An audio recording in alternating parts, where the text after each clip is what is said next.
starters, and a bit of a surprise result in that women's under-20 race with a 15-year-old relative unknown storming to gold in dominant fashion. I wonder if we'll get the same here.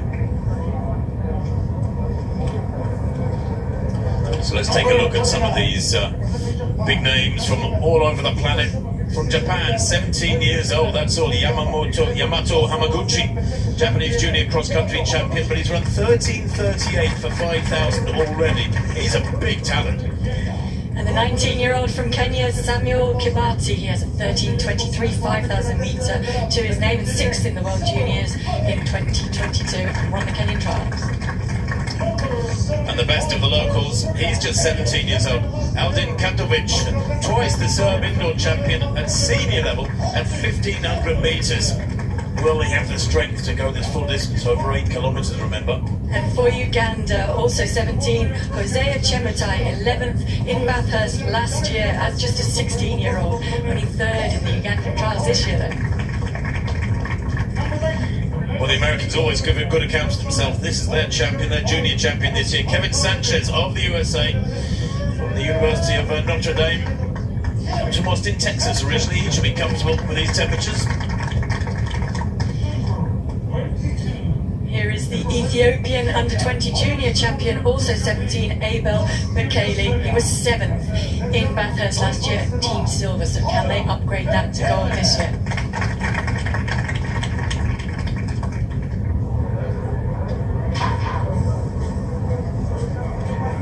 Stomachs churning then in these seconds before the gun.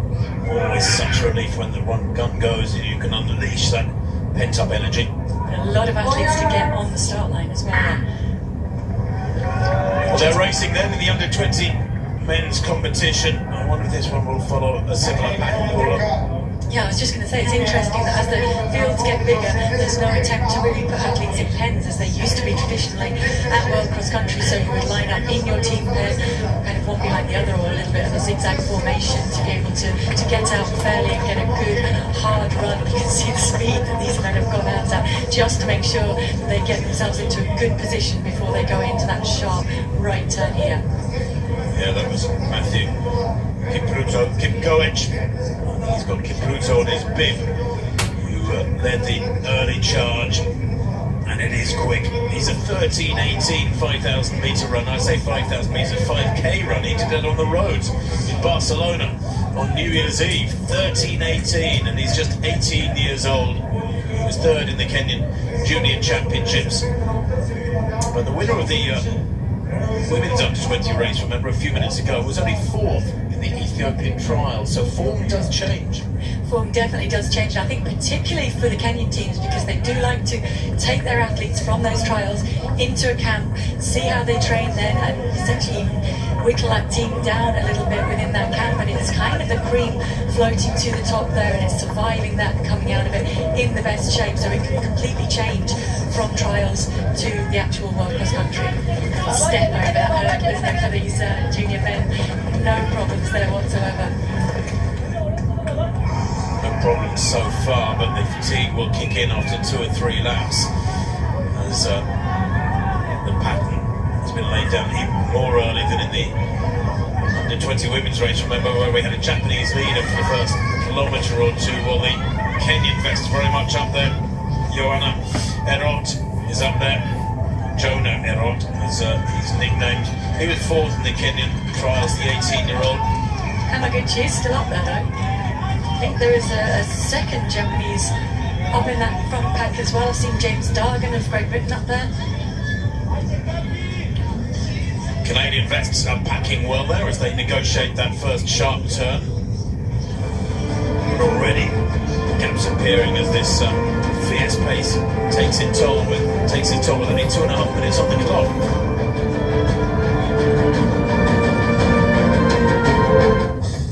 And a really solid run up there in the top 25 or 30. They've negotiated that really tight corner, the sharpest on the circuit, just a minute or so ago.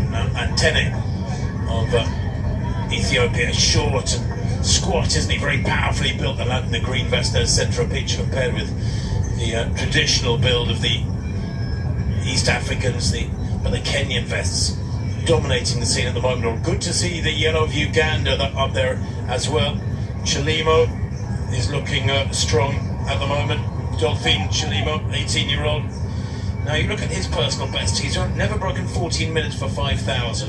He's run 3:42 for 1,500 meters, and yet clearly he's got fabulous ability. And I think with a lot of these youngsters too, I suppose, and more so in the under-20 races, Paula, many of them have had the opportunities to get out of their home nation, out of Uganda, out of Ethiopia, Kenya, to race on the fast tracks in Europe and elsewhere, to show their form. No, and they've grown up watching races like the World Cross Country and seeing athletes and idols use that as a springboard to success on the World Championship and Olympic stage as well, and thinking, well, why not me? Why can't I go in there and give it a good go as well? 5:54 for that first circuit then, but look how many athletes are in touch. That's a huge pack. What, some 25 strong, something like that. Yes, about 25 indeed. 5:54, there's almost exactly 25 athletes within 5 seconds of that front end, but the gaps will continue to grow. You're right though about the Japanese. There's 3 of them there, close together, just tucked in behind this leading 16 or 18. There's actually 5 of them in the top 25 at the moment, so it's really good packing. The sad thing is that in front of them there is also great packing from the Kenyan teams, from the Ethiopian team, from the Ugandan team. I think there's an Eritrean athlete in amongst that group as well. There's a Moroccan athlete just coming up the back.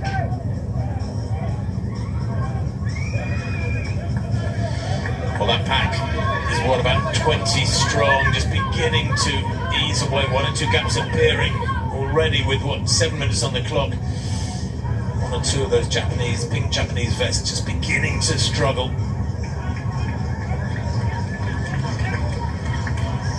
There is no quarter given whatsoever. Charles Rotich of Kenya leads at the moment. He was 12th in Bathurst last year, and listen to this, he was a non-scorer. He didn't even meet Kenya's 4 scoring athletes. He was 4th in the African Junior 5,000 metres last year and 2nd in the Kenyan Junior cross country just in the last few weeks. And there's the situation. Kenya leading by 13 to 33 by Ethiopia, 41 for Uganda. Although, of course, that's a very fluid situation with so many athletes in this lead pack, but it's looking good for Kenya already. Another surge being laid down. You can see by how quickly they string out, and then Concertina back up again a little bit, but each time they Concertina again, they're slightly fewer men in that lead pack. It's without a doubt that fartlekking is having an effect on the athletes in this race, because it's very, very hard to race like that. You have to have trained to be able to withstand those surges, to cope with it psychologically as well as physically. On top of that, the conditions are tough out there as well today. Yeah, although the temperatures back in the Rift Valley have been north of 20 degrees centigrade in recent weeks, so they are a little bit more acclimatised than athletes from many other nations. Errol there, checking his watch. What do you reckon he was? I was just thinking, why is he checking his watch? Has he got an email? Maybe he did. Maybe he just got a little bit of a notification, hurdle it instead of going around it. Those pay bales taken at speed, really under problem if you hurdle them. Others choosing to negotiate the chicane with a zigzag running technique. I think I'd probably have gone for the hurdling. I think the Ugandan team were looking out and listening to you there, because they did. The majority of them certainly seemed to hurdle that one. The Japanese now beginning to struggle a little bit as this pace at the front is relentless. There's a slight forward lead, isn't there, when you're really pushing it hard. And look at this acceleration here now.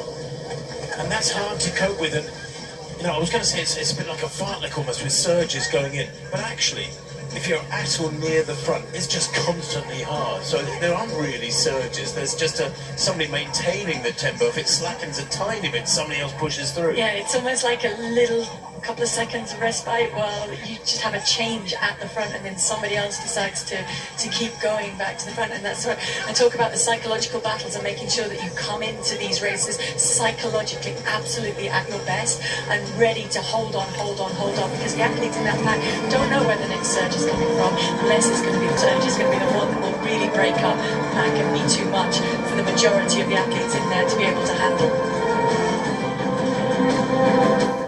Pack now, as they head out onto this third lap. And the long legs and the forward lean there of, I think it's Kip Koech at the front end. Third in the Kenyan Junior Championships. He is testing the others. It's a real war of attrition out there, isn't it? They're just maintaining the tempo aggressively. And I guess it's the lot of anybody goes to the front of a distance race, Paul, and you know this better than anybody. You just have to have keep the faith, don't you? That you keep hammering away, and you've got to tell yourself it's hurting them. It's hurting them. They will drop away. Yeah, I think it's focusing very much on the moment. I guess similar to the marathon in some ways, when you're kind of in the middle of it. Best not to think about how far you've got to go, or how much is hurting, or what might be happening to other runners around you. You can only control one foot in front of the other, and making sure that you, as we said before, judge your effort in perfection to get every last ounce of energy out and not to expend too much too soon in the race. So it's about trying to react to those surges, but not react too quickly as well. React in a manner that you can maintain through the rest of the race. It's hard when it's being thrown down like this. Well, almost halfway around this third lap of 4 in this under-20 men's competition at these World Athletics Cross-Country Championships. Kip Koech and Erot beginning to impose themselves here.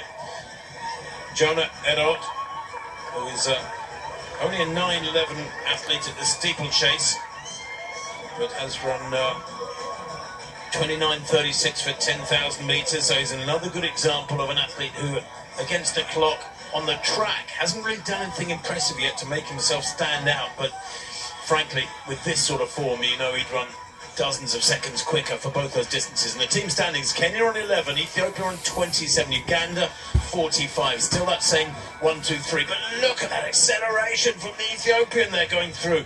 And I think that's Dida. I'm just checking who that is. In fact, making that. Boy, oh boy, that was...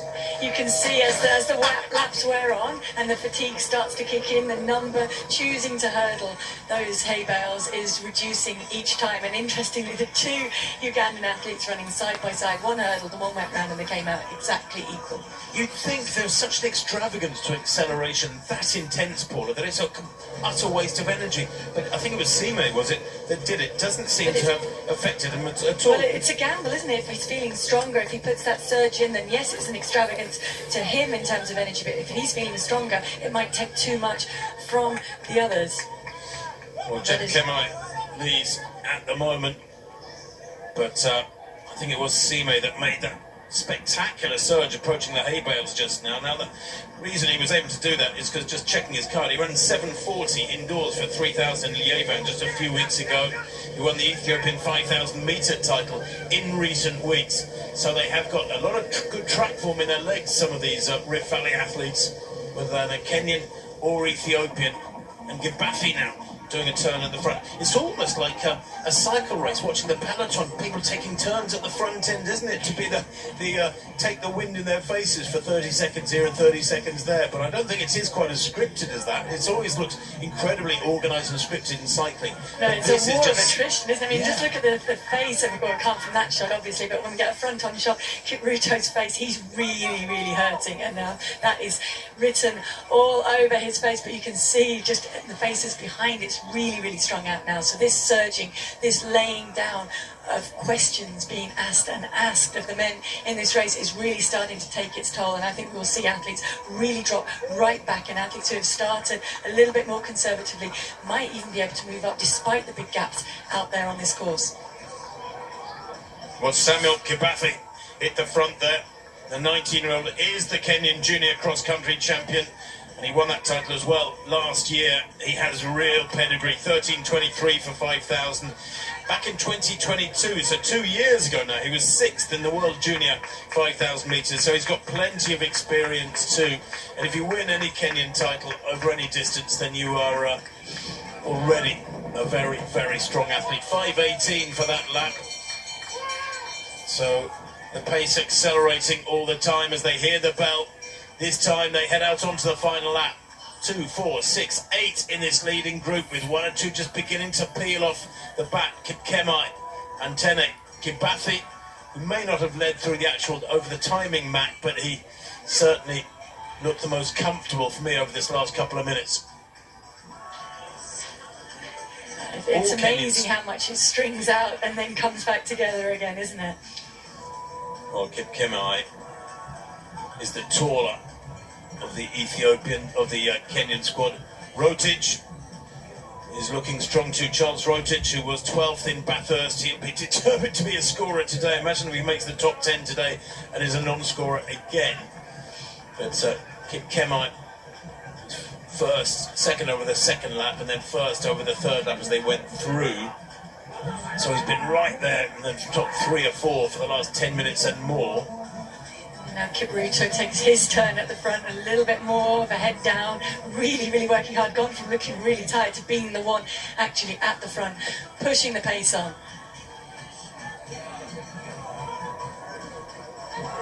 Yeah, Kipruto is grimacing. You were saying a couple of minutes ago, Paula, how tired he was looking, but they seem, these young lads, to have an ability to go through bad patches, maintain their form through that bad patch, and then come out the other side and then be aggressive. I think that is the hallmark of a champion, isn't it? Being able to push yourself and push yourself.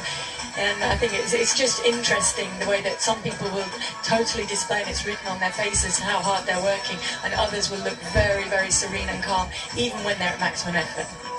With just over half a lap to go then, Kenya leading the team race with 14 points from Ethiopia's 24, and Uganda in third, some way back though, and indeed no Ugandan in this leading group, which is exclusively Kenyan and Ethiopian, and it is Matthew Kipruto who leads at the moment. He's perhaps the smallest of this entire pack, and yet at the moment the most aggressive.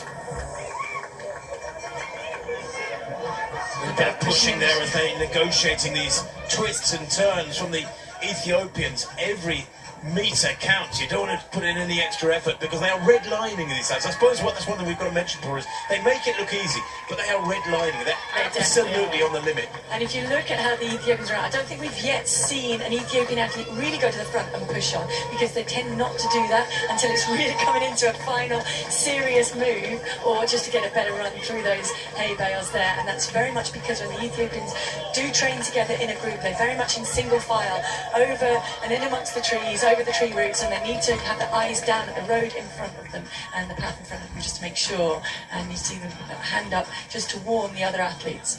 Kipruto is really testing them here. You saw Sime just now leading into that bridge, really grimacing to try and stay with the tempo that Kipruto is laying down. He's definitely asking the questions here now.